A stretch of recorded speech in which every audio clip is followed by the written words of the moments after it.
नमस्कार, मी सारिका. S9च्या बातमीपत्रात आपलं स्वागत. एक नजर आजच्या ठळक घडामोडींवर. मुलुंडमध्ये शिवप्रभात मित्र मंडळातर्फे मालवणी महोत्सवाचे आयोजन. मुलुंडमध्ये मनसेच्या रंगीबेरंगी कार्यक्रमास उत्साहात सुरुवात. तर नितीन जंक्शनवर सुरक्षा रक्षक नेमण्याची पालिकेकडे स्थानिकांची मागणी. लहान मुलांच्या हृदयविकारांचे निवारण करण्याकरता ठाण्यात प्रथमच किड्स हार्ट सेंटरचा शुभारंभ. मोठ्यांसह लहान मुलांमध्ये हृदयरोगांच्या समस्या या दिवसेंदिवस तीव्र होत आहेत.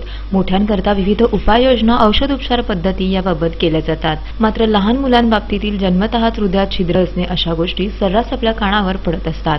विज्ञानाने प्रत्येक क्षेत्रात फारच उंच अशी भरारी घेतली असून ठाण्यातही लहान मुलांच्या हृदयाच्या समस्यांचे निवारण करण्याकरता डॉक्टर दीपक चांगलानी व डॉक्टर तृप्ती चांगलानी यांनी किड्स हार्ट सेंटरची स्थापना केली आहे. या सेंटरचा उद्घाटन सोहळा मनसे गटनेते सुधाकर चव्हाण यांच्या करण्यात आला. या सेंटरमध्ये आवश्यक त्या मशिनरी अशा उपलब्ध आहेत. या संदर्भातील उपचार पद्धतीची अधिक माहिती डॉक्टर दीपक चांगलानी यांनी S9शी बोलताना दिली. हम लोग ये किड्स हार्ट सेंटर आज स्टार्ट कर रहे हैं. यहाँ पे बच्चों के जो भी कंजेनिटल हार्ट डिजीजेस रहते हैं, जो बच्चे उस हार्ट प्रॉब्लम से बॉर्न होते हैं, उनका पूरा असेसमेंट, उनका पूरा डायग्नोसिस हम लोग 2D एको से करते हैं, ECG और एग्जामिनेशन से, और उनका इलाज करते हैं. उनमें से जो कुछ सिंपल डिफेक्ट्स रहते हैं, ASDs, BSDs और PDA, हम लोग उनका इलाज बगैर सर्जरी के करते हैं. जैसे कि एंजियोग्राफिकली पैर की नली से जाके एक अम्ब्रेला शेप डिवाइस रहता है, वो होल हम लोग उससे बंद कर सकते हैं. ये जितने भी 1000 बच्चे बॉर्न होते हैं उसमें से 8 बच्चों को ये प्रॉब्लम हो सकता है. पूरे एक साल में इंडिया में 1,80,000 बच्चे ये प्रॉब्लम से बॉर्न होते हैं. उनमें से सिर्फ 5% लोगों को ये सही ट्रीटमेंट मिल सकता है, जो सिर्फ बड़े शहरों में अवेलेबल है. आजकल जैसे छोटे शहरों में ये ट्रीटमेंट अभी भी अवेलेबल नहीं है. ये थाना में एक पहला सेंटर है जो सिर्फ बच्चों के हार्ट के प्रॉब्लम के लिए ही बनाया गया है, स्टार्ट किया गया है, और उनको सही इलाज हर सही टाइम पे मिल सके, यही हमारी कोशिश है.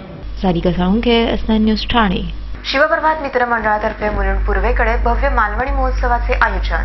मुलुंड पूर्वेमधील साईनाथ हाईट्स समोरील मैदानात यंदाही भव्य मालवणी महोत्सवाचे आयोजन करण्यात आले आहे. कोकणातल्या चाकरमान्यांना मुंबईत कोकणी पदार्थाची लज्जत चाखता यावी यासाठी मुंबईमध्ये ठिकठिकाणी मालवणी महोत्सव आयोजित केला जातो. मालवणी महोत्सवाच्या निमित्ताने कोकणवासियांनी या मैदानात मोठी गर्दी केली होती. विविध सांस्कृतिक कार्यक्रम, ग्रुप डान्स, दशावतारी नाटक अशा अनेक रंगी कार्यक्रमांनी या महोत्सवाची रंगत वाढवली. या महोत्सवाला लोकांचा उत्स्फूर्त प्रतिसाद लाभला. सुकी मासळी, विविध प्रकारची लोणची, मसाले अशा मालवणी पदार्थांच्या स्टॉलवर लोकांची एकच गर्दी झालेली दिसून येत होती. मालवणी महोत्सवाला लाभलेल्या उत्स्फूर्त प्रतिसादाने आम्हाला दरवर्षी स्टॉल लावण्याची प्रेरणा मिळत असल्याची प्रतिक्रिया गेली 12-13 वर्षे या महोत्सवात भाग घेणारे मालवणी मासळी बाजारचे सचिन मुणगेकर यांनी व्यक्त केली. इथे आता आम्हाला 13-14 वर्ष झाली दुकान लावतो. रिस्पॉन्स वगैरे असं चांगलं आहे, मच्छीचा वगैरे, आणि पब्लिक पण चांगलं आहे इथे, आणि खूप वर्ष इथे रिस्पॉन्स व्यवस्थित चांगला मिळाला आजपर्यंत. आणि व्यापाराच्या दृष्टिकोनाने आम्ही इथे गावावरून इथे व्यापार करण्यासाठी येतो मच्छीचा. हे जास्त करून गावची लोक असतात, जी कोकणी लोक, त्यांना हा सुका बाजार मिळण्यासाठी आम्ही इकडे खासे 10 दिवस इकडे अशा कार्यक्रमासाठी येतो, मालवण जत्रेसाठी.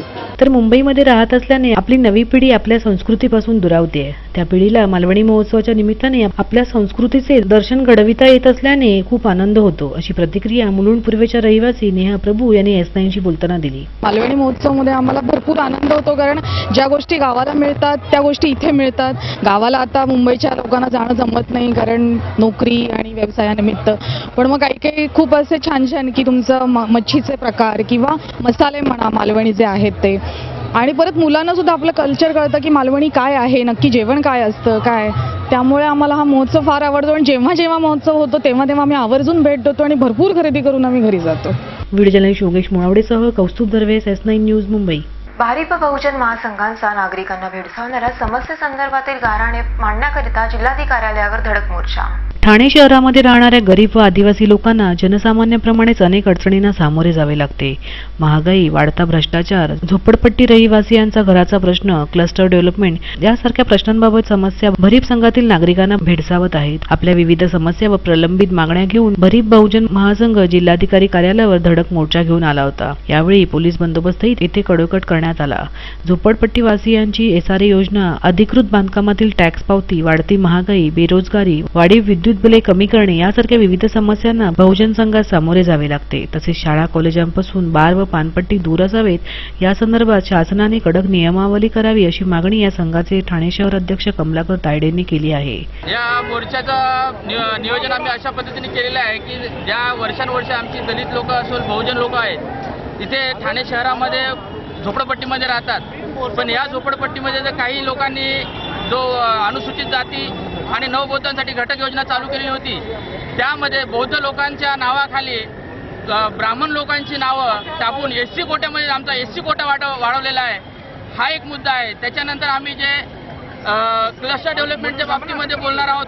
क्लस्टर डेव्हलपमेंटमध्ये ज्या लोकांनी जे अगोदरी ज्या अनधिकृत बिल्डिंग बांधलेल्या आहेत त्या सुद्धा या ज्या राजकारणी लोकांनी बांधलेल्या आहेत, काँग्रेस असो शिवसेना असो BJP असो, याच लोकांनी या ठेकेदारांनी याच बिल्डरनी बांधलेल्या आहेत आणि त्याचा भुर्दंड आता आमच्या गरीब जनतेला सहन करायला लागत आहे. आता बघतात आपण की या ज्या मुंबऱ्यामध्ये जे काही बिल्डिंग कोसळल्या आहेत त्याच्या मागचं कारण असं आहे की याला अगदी निकृष्ट दर्जाचं सगळं मटेरियल वापरून अधिकाधिक लवकर कमी वेळामध्ये त्यांनी कसं विकावं.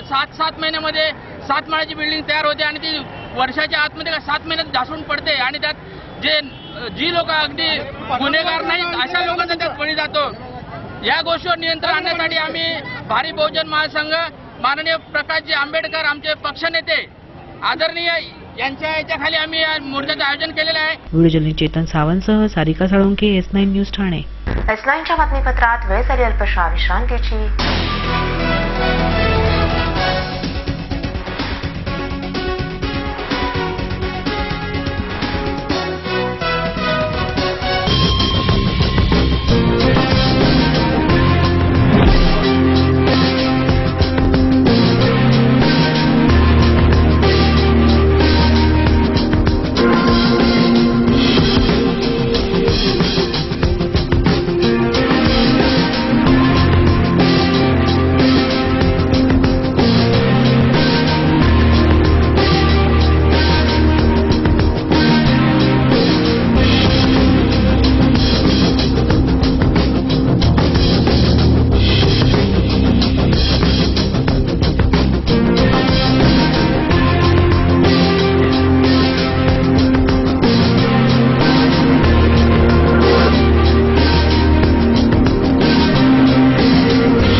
ठाणे महानगरपालिका हद्दीत घर घेताय का? मग ते अनधिकृत तर नाही ना याची खातर जमा करा.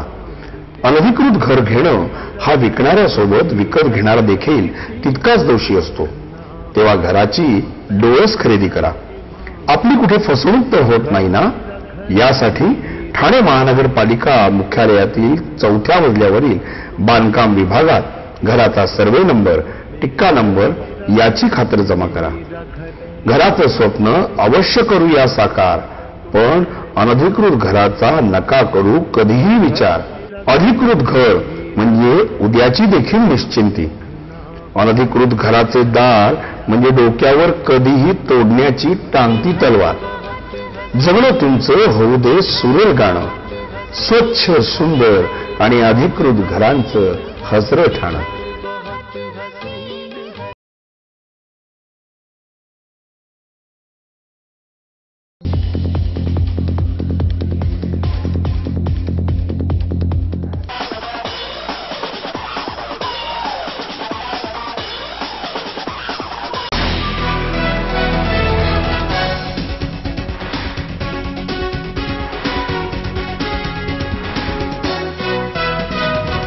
S9च्या बातमीपत्रात आपलं स्वागत.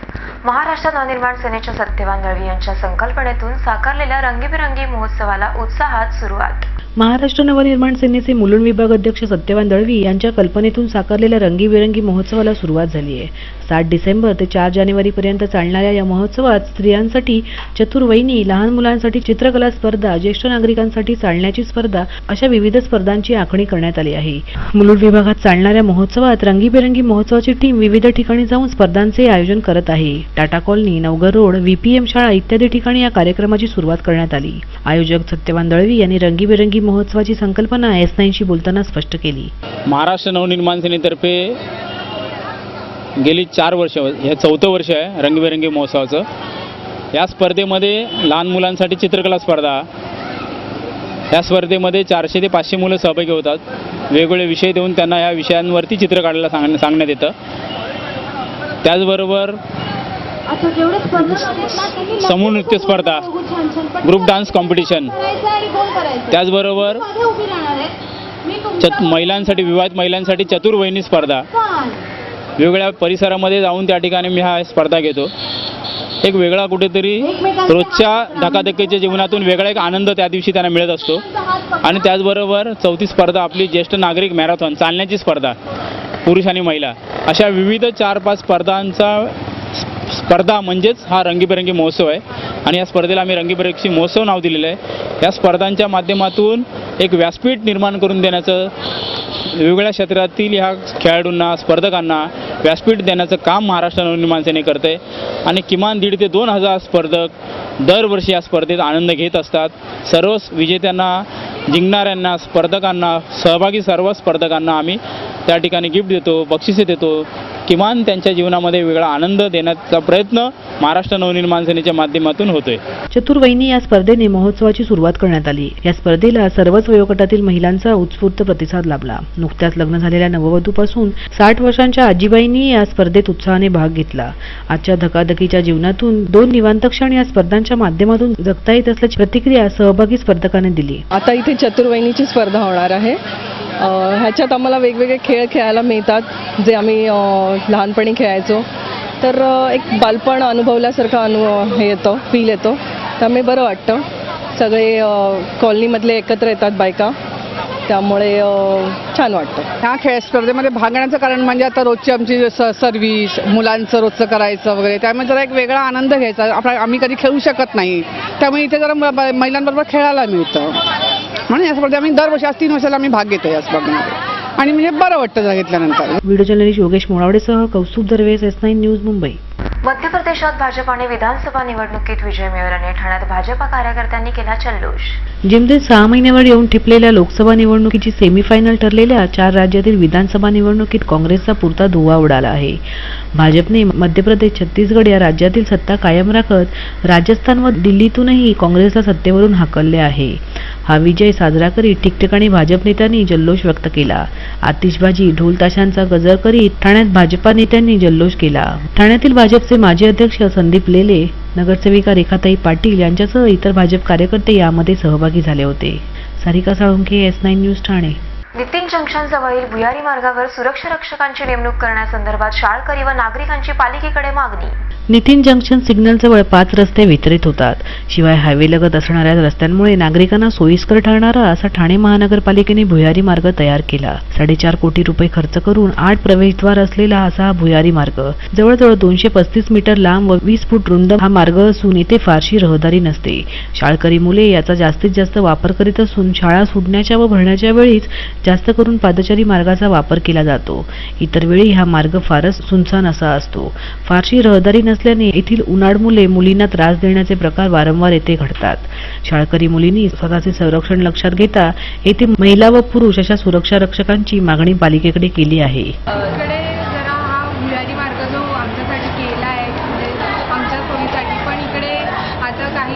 सुरक्षा रक्षक नसतात, शांतता असते, त्यामुळे जरा आमच्या मनात भीती वगैरे असते. तर एकदा होतात असते कधी कधी अगदी प्रसंग वगैरे. त्यामुळे इकडे पालिकेने आज असा मार्ग बनवला आहे. तर इथे आमच्या सुरक्षेसाठी इथे असं महिला किंवा पुरुष असा सुरक्षा रक्षक नेमावा असं आम्हाला वाटतं. इथे एक सुरक्षा रक्षकाची आवश्यकता आहे, कारण इथे तोडफोड वगैरे महापालिकेचं जे काही प्रॉपर्टी आहे नुकसान करतात. छोटी छोटी मुलं असतात, त्यांना काही समज नाही. त्याच्यामुळे इथे सुरक्षा रक्षक हवा. महिलांच्या सुरक्षेसाठी रात्रीच्या वेळेस इथे सुरक्षा रक्षक. बऱ्याच वेळा येथील शांततेचा फायदा घेऊन चोरीच्या घटनाही घडत असल्याची माहिती स्थानिकांनी S9ची बोलताना दिली. 11च्या सुमारास दुपारचा तिथं एखादी 30,000ची बॅग उघडली कोणच नाही बघायला. वरचं एकट्या वरून काय करणार तू? मग याच्यामुळं आम्हाला इथं वॉचमॅनची गरज आहे. बरोबर आहे, इथं कोणच नाही. कोण माहीत बाबा इथं इकडे पोरं काही चोरता हे एकंदर नागरिकांना सोयीस्कर असा भुयारी मार्ग ठाणे महानगरपालिकेने बनवला, मात्र त्याची निगा राखली जात नसल्याने नागरिकांना भीतीदायक जीवघेणा असा हा मार्ग ठरत आहे. व्हिडिओ जर्नलिस्ट चेतन सावंतसह सारिका साळुंके, S9 न्यूज ठाणे. S9च्या बातमीपत्रात वेळ झाली अल्पशा विश्रांतीची.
ठाणे महानगरपालिका हद्दीत घर घेताय का? मग ते अनधिकृत तर नाही ना, याची खातर जमा करा. अनधिकृत घर घेणं हा विकणाऱ्यासोबत विकत घेणारा देखील तितकाच दोषी असतो. तेव्हा घराची डोळस खरेदी करा. आपली कुठे फसवणूक तर होत नाही ना, यासाठी ठाणे महानगरपालिका मुख्यालयातील 4थ्या मजल्यावरील बांधकाम विभागात घराचा सर्वे नंबर, टिक्का नंबर याची खातर जमा करा. घराचं स्वप्न अवश्य करूया साकार, पण अनधिकृत घराचा नका करू कधीही विचार. अधिकृत घर म्हणजे उद्याची देखील निश्चिंती. अनधिकृत घराचे दार म्हणजे डोक्यावर कधीही तोडण्याची टांगती तलवार. जगणं तुमचं होऊ दे सुरेल गाणं, स्वच्छ सुंदर आणि अधिकृत घरांचं हसरं ठाणं.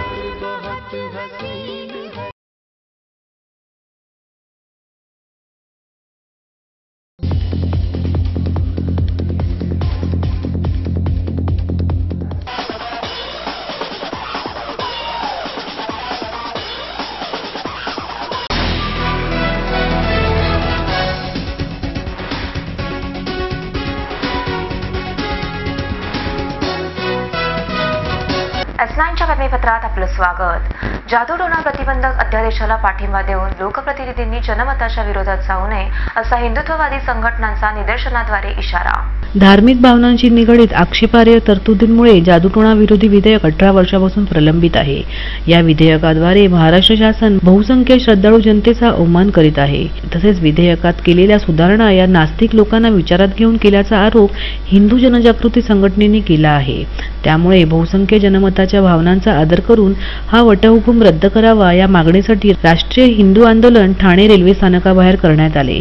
या आंदोलनात योग वेदांत समिती, बजरंग दल, हिंदू महासभा, हिंदू राष्ट्रसेना, शिवसम्राट मित्रमंडळ, हिंदू जनजागृती समिती आणि सनातन संस्था इत्यादी संघटनांचे प्रतिनिधी उपस्थित होते. जादूटोणा प्रतिबंध अध्यादेश रद्द करावा याकरिता नागरिकांसाठी स्वाक्षरी मोहीमही येथे राबविण्यात आली. आंदोलनात सहभागी झालेल्या हिंदुत्ववादींनी तीव्र नारेबाजी केली. या कायद्याद्वारे श्रद्धाळू भाविकांना त्रास दिला जाणार असून समाजातील भोंदूगिरी, फसवणूक, नरबळी यासारख्या गुन्ह्यांमध्ये गुन्हेगारांना शिक्षा देण्यासाठी सध्याचे प्रचलित कायदे सक्षम असताना शासन त्याची अंमलबजावणी का करीत नाही असा सवाल येथे उपस्थित केला गेला. हिंदू जनजागृती समितीतर्फे आज ठाणे शहरामध्ये ठाणे जिल्ह्यातल्या सर्व कार्यकर्त्यांचं आणि समविचारी संघटनांचं आंदोलन या ठिकाणी छेडण्यात आलेलं आहे। इसवी सन 2005 पासून जादूटोणा विधेयक महाराष्ट्र शासन आणण्याचा कुटील डाव रचते आणि डॉक्टर नरेंद्र दाभोळकर यांची हत्या झाल्यानंतर हे विधेयक वटहुकुमाद्वारे सरकारने पारित केले आहे आणि येत्या हिवाळी अधिवेशनामध्ये हे बहुमताच्या जोरावरती सरकार विधेयक पास करणारे आणि त्याला विरोध करण्यासाठी समिती आणि समविचारी संघटना एकत्र इथे आलेल्या आहेत आणि याला विरोध करतायत। फक्त ठाणे शहरातच नव्हे तर हे संपूर्ण देशव्यापी आंदोलन समितीच्या माध्यमातून छेडण्यात आलेले आहे। व्हिडिओ जर्नलिस्ट चेतन सावंतसह सारिका साळुंखे, S9 न्यूज ठाणे। ठाणे महानगरपालिका क्षेत्रात किऑस्क जाहिरात हक्क देण्याविषयी दिरंगाई झाल्याने होणाऱ्या नुकसानीसंदर्भात तपासणीचे चंद्रहास तावडे यांनी आयुक्तांना दिले निवेदन। ठाणे महानगरपालिकेच्या जकात व मिळकत कर यानंतरचे उत्पन्नाचे स्रोत हे जाहिरात विभाग गणले जाते। यामध्ये गंटरी, मोबाईल व्हॅन, होर्डिंग्स याचबरोबर किऑस्क पद्धतीनेही जाहिरातींचे प्रदर्शित करण्याचा ठेका देऊन त्या माध्यमातून उत्पन्न प्राप्त केले जाते। किऑस्क पद्धतीने जाहिरात देण्याचा ठेका 2006 व 7 या कालावधीत विहंग अँड मुंबई यांना 46 लाख इतक्या रकमेत देण्यात आला। यानंतर सदर बाबीची मुदतवाढही करण्यात आली। द्वितीय मुदतवाढीकरता 29 लाख इतक्या रकमेचा धनादेशही दिला। त्यावर ठाणे महानगरपालिकेने मागणी केल्यावरून 10 लाख रुपये 2009 साली देण्यात आले। मात्र 19,38,953 इतकी रक्कम अद्यापपर्यंत अदा न केल्याने ठाणे महानगरपालिकेने विहंग ॲडवर 138 कलमानुसार दावा ठोठावला आहे। विशेष म्हणजे महानगरपालिकेने अंदाजित केलेल्या वार्षिक 1.38 करोड इतक्या रकमेपेक्षा तिपटीने देकार प्राप्त होऊनही महानगरपालिकेच्या जाहिरात विभागाच्या अधिकाऱ्यांच्या व विधी सल्लागारांच्या हलगर्जीपणामुळे दरमहा 5 लाखांचे नुकसान पालिकेला सोसावे लागत आहे। जनमोर्चा एक लोकचळवळीचे संयोजक चंद्रहास तावडे यांनी सदर प्रकरणात तातडीने निकाल लावण्यासंदर्भातचे निवेदन आयुक्त असीम गुप्ता यांना दिले आहे। तर आयुक्तांनी याबाबत लवकरात लवकर कारवाई करण्याचे आश्वासन दिल्याचे चंद्रहास तावडे यांनी S9शी बोलताना म्हटले। ठाणे महानगरपालिकेचे जे प्रमुख उत्पन्नाचे स्रोत आहेत त्याच्यामध्ये जाहिरात विभागाचा उत्पन्नाचा एक स्रोत महत्त्वाचा मानला जातो। त्याच्यामधून दरवर्षी साधारणतः 15 ते 20 करोड रुपये महापालिकेला उत्पन्न प्राप्त होतं। जे काही विविध जाहिरातीच्या माध्यमातून उत्पन्न मिळतं त्याच्यामध्ये किऑस्क म्हणजे लाईट पोल्सवरच्या ज्या जाहिराती असतात त्या जाहिरातीच्या माध्यमातून हे उत्पन्न मिळतं। 2005 साली विहंग ॲड मुंबईच्या एका जाहिरात ठेकेदाराला हे कॉन्ट्रॅक्ट दिलेलं होतं। त्याला नंतर वेळोवेळी मुदतवाढ दिलेली होती आणि 2008 सालापर्यंत त्याची मुदत होती। त्याला मुदतवाढ दिल्यानंतर त्याने जे चेक्स दिलेले होते ते चेक्स बाउन्स झाले आणि त्याच्यामुळे त्याच्यावर महापालिकेने दावा दाखल केलेला होता। त्यानंतर पुन्हा 2010 साली एक्सेल ॲडव्हर्टाईजला परत दुसरं डेकार दिलेला होता आणि ते कॉन्ट्रॅक्टही जून 12 रोजी संपलेलं आहे आणि जून 12 रोजी संपलेलं हे कॉन्ट्रॅक्ट अजूनही महापालिकेने नूतनीकरण केलेलं नाही। त्याचा स्टँडिंगमध्ये ठराव झालेला आहे, महासभेत ठराव झालेला आहे, देकार अंतिम झालेला आहे आणि योगायोगाने हा देकार म्हणजे दरवर्षी साधारण महापालिकेचा असा अंदाज होता की साधारण 1 लाख रुपये ह्या दरमहा जरी मिळाले तरी 1 कोटी रुपये ह्याच्यातनं दरवर्षी प्राप्त होतील। योगायोगाने एकूण 3 वर्षात 5 कोटीचं उत्पन्न याच्यामध्ये मिळणार आहे। परंतु या विहंग ॲडव्हर्टाईजने जो न्यायालयात दावा गुदरलेला आहे या न्यायालयामध्ये महापालिकेने कुठल्याही परिस्थितीत आपलं लेखी म्हणणं सादर केलेलं नाही। माननीय न्यायालयाने असेही आदेश दिलेले होते की करारातली तरतूद आहे की यामध्ये लवाद नेमण्यात यावा। हा लवादही म्हणजे आयुक्तांचा जो लवाद नेमायचा असतो तोही त्याच्याबद्दल कारवाई केलेली नाही आहे आणि म्हणून पर्यायाने जूनपासून आजपर्यंत जवळजवळ 90 लाख रुपयाचं नुकसान महापालिकेला झालेलं आहे। याची जबाबदारी संबंधित विभागाचे जे उपायुक्त, सहाय्यक आयुक्त आणि विधी सल्लागार आहेत यांच्यावर निश्चित करावी अशा मागणीचं एक निवेदन नुकतंच मी आयुक्तांना दिलेलं आहे। व्हिडिओ जर्नलिस्ट चेतन सावंतसह सारिका साळुंखे, S9 न्यूज ठाणे। शेवटी पुन्हा एक नजर आजच्या ठळक घडामोडींवर। मुलुंडमध्ये शिवप्रभात मित्र मंडळातर्फे मालवणी महोत्सवाचे आयोजन। मुलुंडमध्ये मनसेच्या रंगीबिरंगी कार्यक्रमास उत्साहात सुरुवात। तर नितीन जंक्शनवर सुरक्षा रक्षक नेमण्याची पालिकेकडे स्थानिकांची मागणी। S9च्या बातमीपत्रात इथेच थांबू। तोपर्यंत नमस्कार।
महानगरपालिका हद्दीत घर घेताय का? मग ते अनधिकृत तर नाही ना, याची खातर जमा करा. अनधिकृत घर घेणं हा विकणाऱ्यासोबत विकत घेणारा देखील तितकाच दोषी असतो. तेव्हा घराची डोळस खरेदी करा. आपली कुठे फसवणूक तर होत नाही ना, यासाठी ठाणे महानगरपालिका मुख्यालयातील 4थ्या मजल्यावरील बांधकाम विभागात घराचा सर्वे नंबर, टिक्का नंबर याची खातर जमा करा. घराचं स्वप्न अवश्य करूया साकार, पण अनधिकृत घराचा नका करू कधीही विचार. अधिकृत घर म्हणजे उद्याची देखील निश्चिंती. अनधिकृत घराचे दार म्हणजे डोक्यावर कधीही तोडण्याची टांगती तलवार. जगणं तुमचं होऊ दे सुरेल गाणं, स्वच्छ सुंदर आणि अधिकृत घरांचं हसरं ठाणं.